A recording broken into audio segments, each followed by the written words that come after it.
Dodger's doing pretty good with his brace. I'm kind of pushing it a little bit. Like, this terrain's not perfect, but it's not too bad. A lot of sandy areas. Now, I'm out here hiking and see my camp back there? See, there's a Jeep parked right at the edge of my campsite, and that's got me a little sketched out, but there's nothing I can do.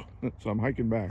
I just went out for a little tiny stroll, so I didn't bring my pack or anything.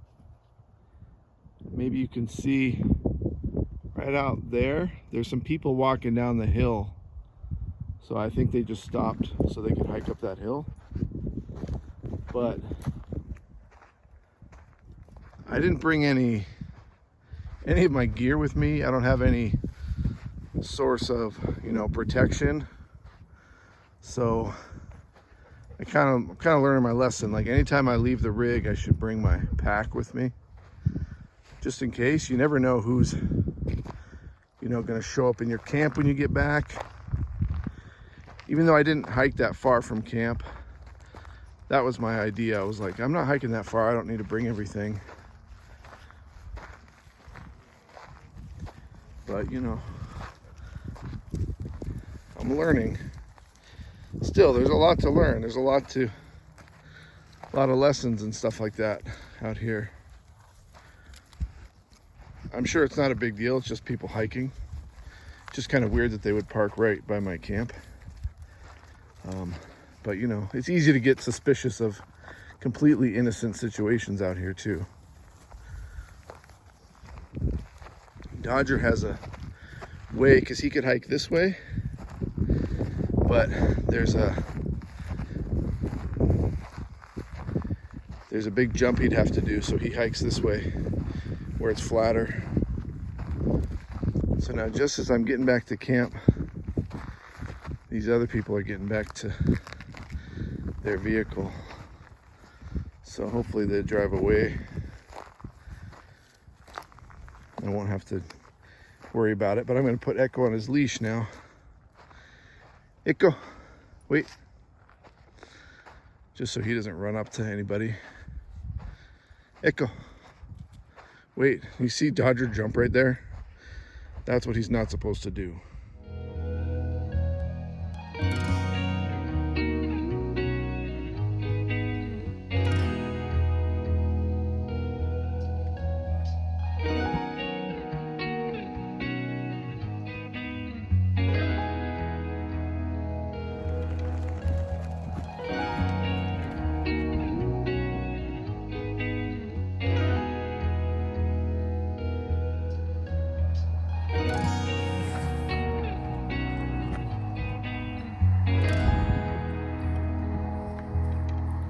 You see that Jeep back there? Right over, right in there.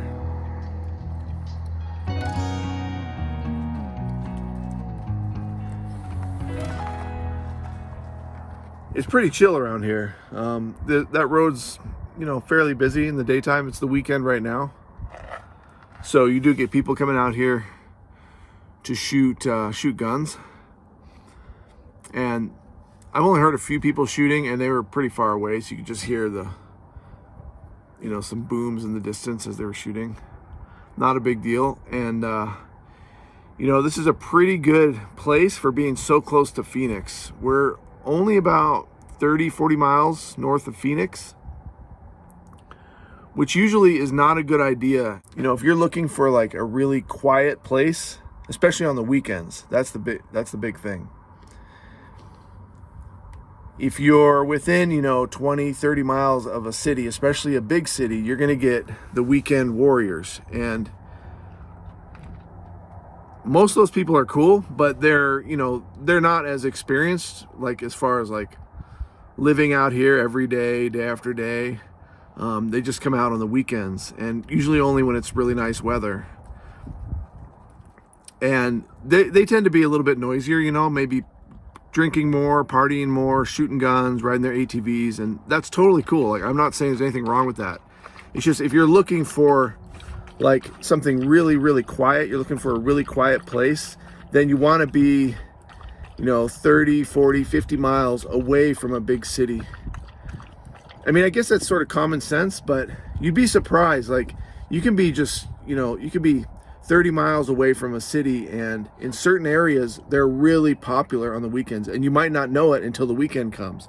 And then, wow, all these people come in with their dune buggies and their families and their dogs, and there's big equipment, big trailers, and making a lot of noise, a lot of dust. So I tend to go camping further away from a big city than this. So like this person here that's like pulling up to my campsite. Oh, they just pulled up again to another spot up here. So I mean, you can kind of tell just like by what they're wearing. You know, they're kind of dressed like me, like kind of dorky, like, you know, they got a you know, an effective but, you know, dorky looking sun hat on. You know, they're not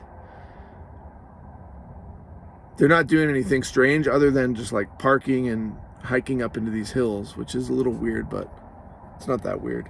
But I got that sense of feeling vulnerable because I was away from camp. All my gear is right here in camp. Everything, because like I said, I left my pack here at camp.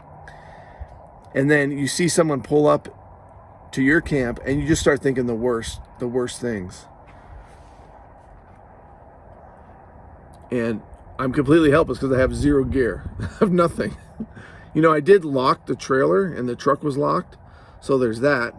But I have nothing. I have no gear.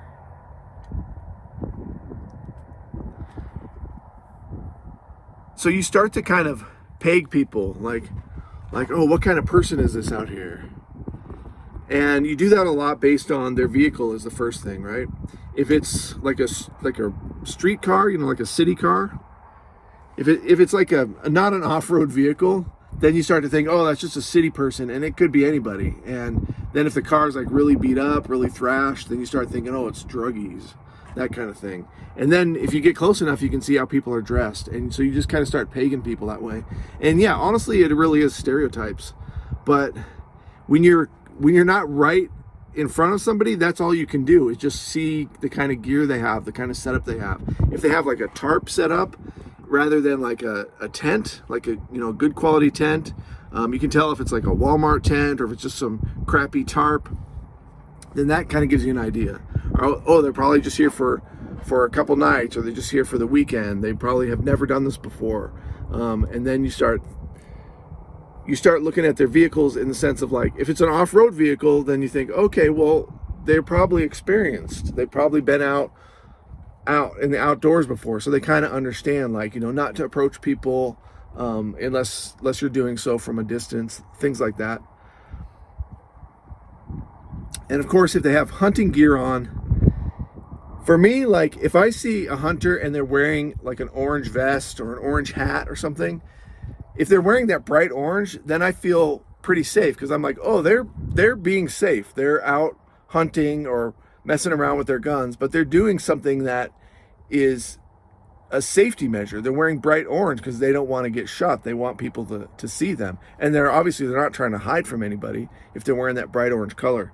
So, and for the most part, hunters are really experienced. Now, if it's just someone out here just shooting their guns off, then that gets even a little bit more suspicious for me anyways. Like if it's somebody in a car, like not an off-road vehicle, and they're just out next to their car shooting guns, then I'm like, you know, I should probably stay away from that person because they might not be experienced. And again, this is just all stereotypes. That's all I'm talking about here, which, you know, there's nothing wrong with that because it's just safety based. You know, I'm not out here to hurt anybody or bother anybody, and for the most part, the people that I run into out here are not either. But you can feel vulnerable because I'm the only person out here to protect myself. I'm the only person to look out for me and my dogs and my gear. That's it. There's no calling the cops out here, you know. There's no medical services out here. There's none of that out here. And if you have cell service, then maybe you could reach somebody, but it could be, I mean, if you're lucky, it's going to be a half hour before someone gets out here. So it's really no help to you. So everything you do out here is in your own hands. And I am cautious. I don't know if I'm overly cautious. I don't really think I am.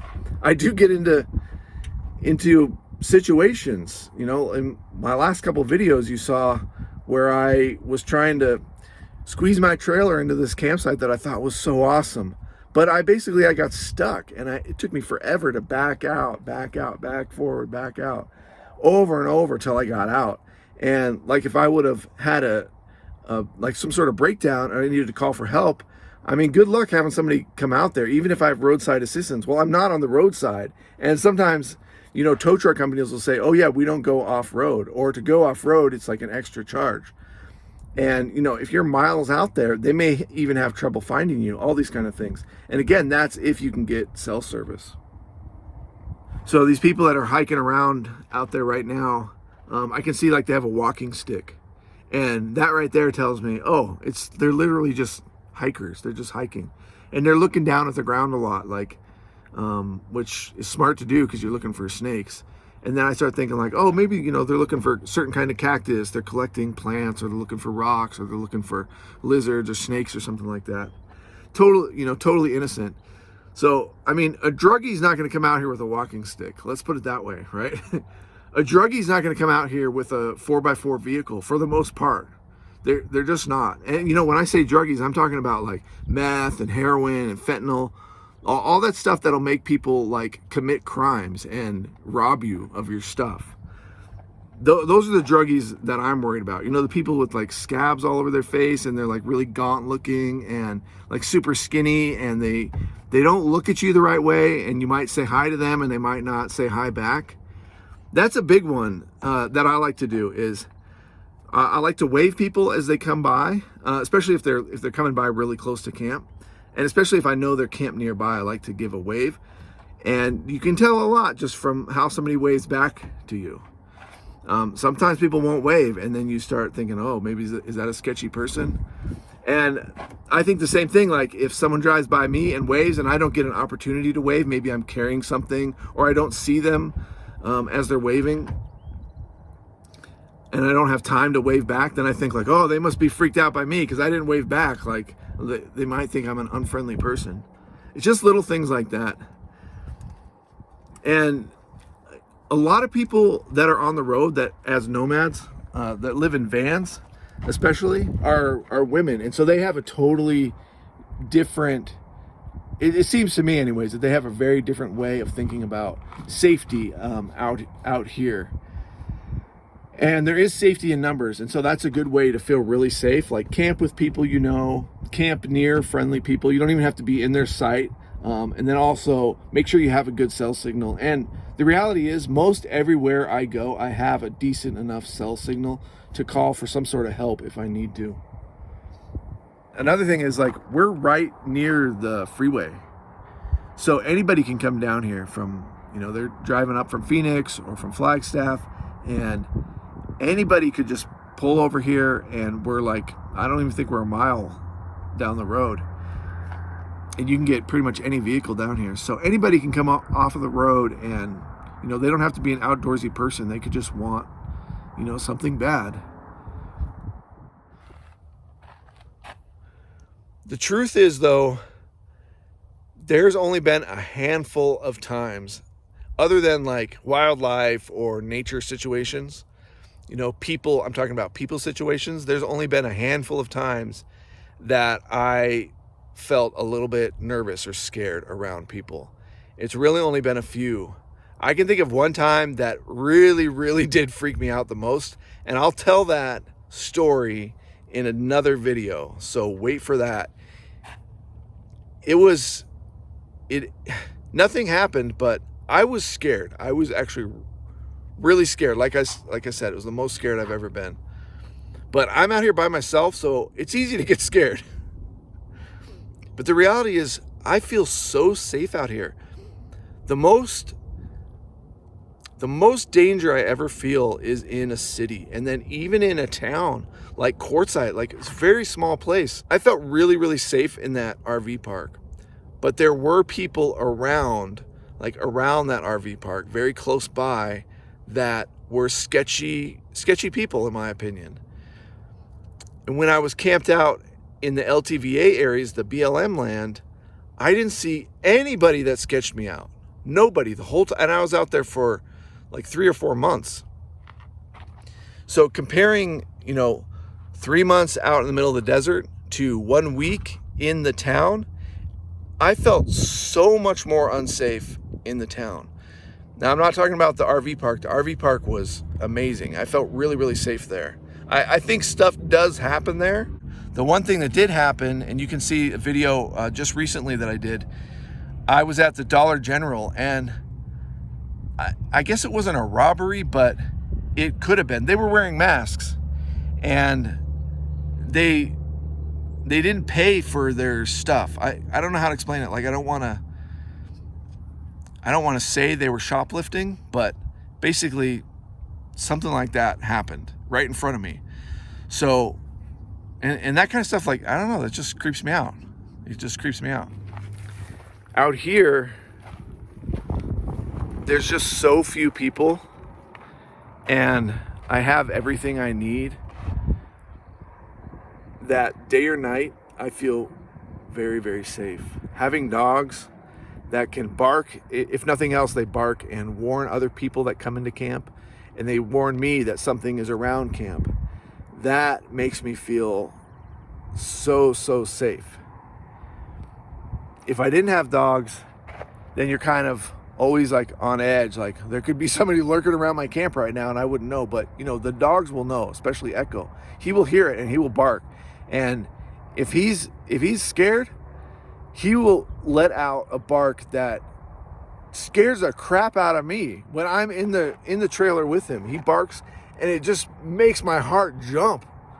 And so I know anybody who doesn't know him, then they're not going to mess with us if he just does that one bark. It's a vicious bark, and it's so loud. And the secret is that Echo is like the sweetest dog.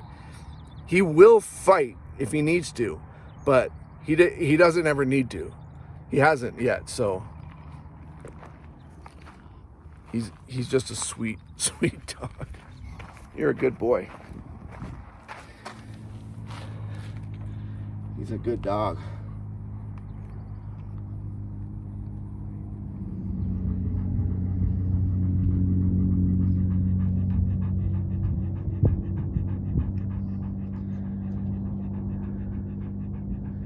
See, there goes some more weekend warriors out there with their lifted Jeeps, and they're just out here having a good time. Like, I can tell they're not living out here like we are. I was just out hiking, and I had that fright, that sense of uncomfortableness, just because someone was near my camp and it seemed out of place. And that's what this video turned into, is talking about safety and being prepared, basically. We live out here full time, traveling. We're gonna be up higher in the mountains here really soon. There's gonna be pine trees, and where we're planning to go right now, it's about 40 degrees. So we're gonna hit some really cool weather, and I'm really looking forward to it. It's excellent terrain for a Dodger to hike on. It's it's a little bit up and down, but it's very smooth, and there's a lot of roads, like nice clean roads that dirt roads that he can hike on with us. So we're gonna be able to test out his brace and test out his hiking ability. How far can he go? How far does he want to go? And that's gonna be a lot of fun. So if you want to stick with us and watch more of our videos, subscribe right now so you don't miss any of our videos. I've been trying to release a lot of videos lately, so you can all follow along and see how we live and get some tips from us. And please give me your tips, because if you've been watching some of my last videos, I do not do everything right. I don't. So, don't do what I do, but keep in mind what I've done when you're out trying to do what we do. And hit that like button. Let us know you're watching. We like to know you're watching.